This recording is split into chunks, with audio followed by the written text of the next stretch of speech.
It's a pleasure to introduce what is a handsome panel before you, saw from the photographs. And also it's a pleasure to be surrounded by travel agents. I was talking to Jason Westbury and he had the pleasure, as did a number of you, of being surrounded by airlines during the World Passenger Symposium, so I guess you get your own back.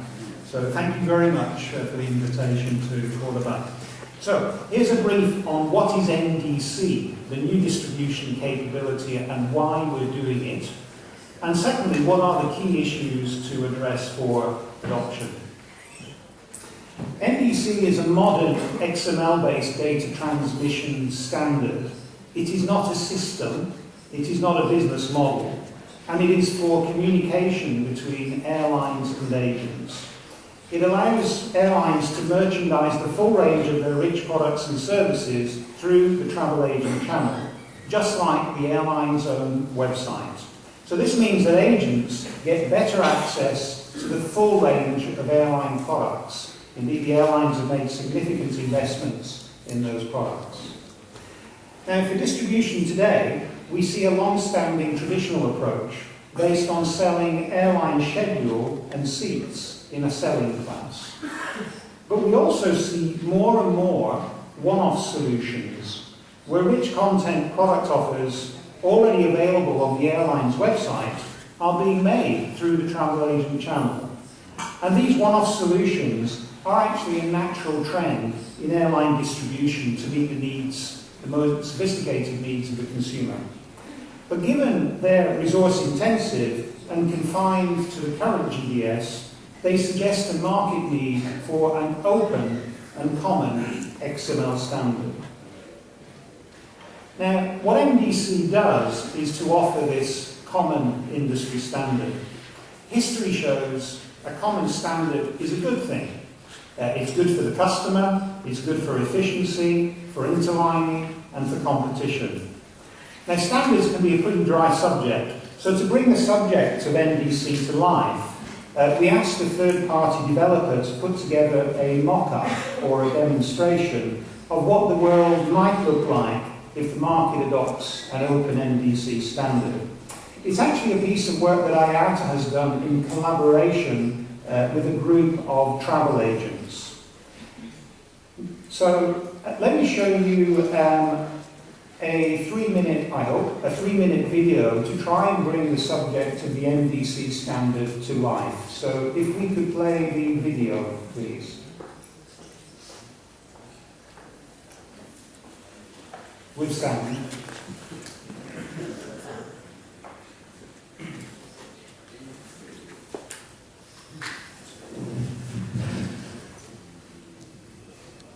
Aleks, you should use sign language possibly if you're familiar with that, because can we have sound, please?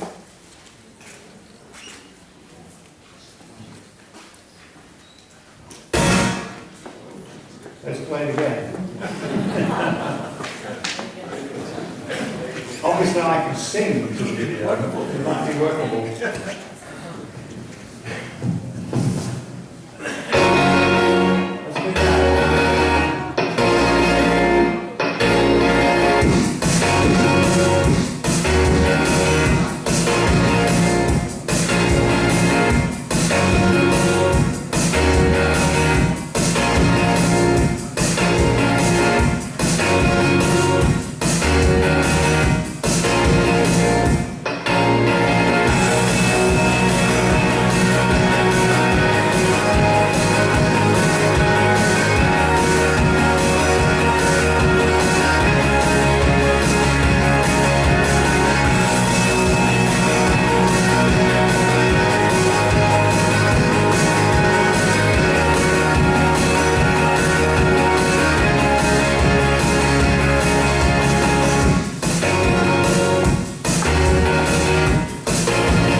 So I hope that brings the subject to a little more life and gives you a picture from a consumer perspective of what an NDC standard would enable. Now, done right, and this is a debate for today, done right, the NDC adoption will create more customer value. And what's very important, a bigger pie, a bigger revenue pie to share across the whole value chain. Michelle, you mentioned the $27 million growth in ancillary revenue. That figure is growing.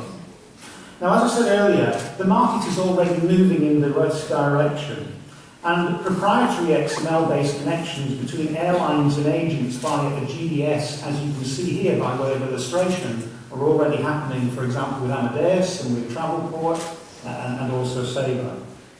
Now, NDC, as I said earlier, is an open industry-wide XML standard, and it's a natural step in the evolution of new airline distribution within our industry.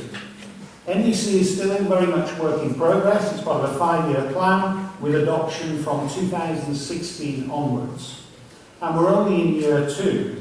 And we have a first set of pilots for NDC underway, and we announced participants in those pilots at the World Passenger Symposium last week. We are working with industry partners to develop the standard, but of course we do recognise it's up to the market to decide if it accepts this standard or it goes with another one. Now, if NDC is so good, then what's the problem? Why is there opposition? And I think this is very important for our debate today. On the one hand, you hear what I would regard as myths about higher prices. This will lead to less transparency, the end of anonymous shopping, potential violations of passenger privacy. These are concerns that are expressed. I'm happy to discuss them later if you wish. However, what's more important is to reflect on what may be behind the myths. Is it the threat to status quo from innovation, or is it based on genuine concerns regarding how exactly is this going to take off within the airline distribution world? Now, over the last 9 months, IATA has been changing its mindset, and I'm hoping you're beginning to notice. We are genuinely concerned to be part of that debate and to help that debate move along. There are some fundamental questions, or elephants in the room, if you will, arguably. How will I get compensated in this new world? Who will upgrade my systems? Will airlines really sell their ancillaries through the agent channel, or is this a plot to grow the airline website? Who will have the customer relationship? Now, I wish I could deliver answers to all these questions, but it really is for the market to decide. What IATA can do is to facilitate a dialogue, and the symposium we had in Dublin was the beginning of an example of a genuine dialogue for the value chain. So to sum up, the bottom line is airline distribution is changing whether or not NDC is adopted. I was particularly struck by the speaker from the UNWTO last night. For those of you who were there, he got it in one. Our world and our roles in the industry are changing, like it or not. That applies to IATA, to airlines, to travel agents, to all of us. And what's driving that is the sophistication of the consumer. So NDC as a common standard, we believe, will help with airline distribution. It will help meet the needs of the value chain, and most important, the customer. In short, done right, NDC adoption will create more customer value and a bigger pie for the overall value chain. The debate will be, how do we achieve a fair share of a bigger pie within the value chain? So with that, Michelle, let me hand over to you. Thank you very much.